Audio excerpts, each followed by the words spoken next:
Hi everyone, welcome to Shop Talk. We're looking at a Stihl MS 460 chainsaw.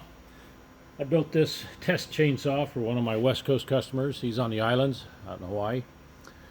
It's got the buckshot muffler, it's been power ported, it's got the max flow filter, and I'll start that up and let you listen to it.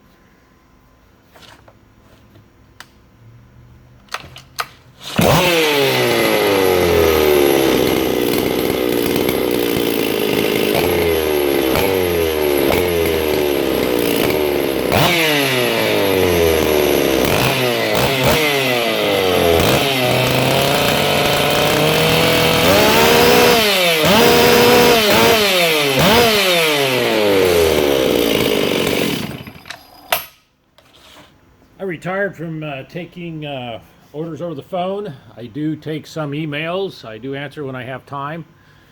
And there is the information on the emails if you have any questions.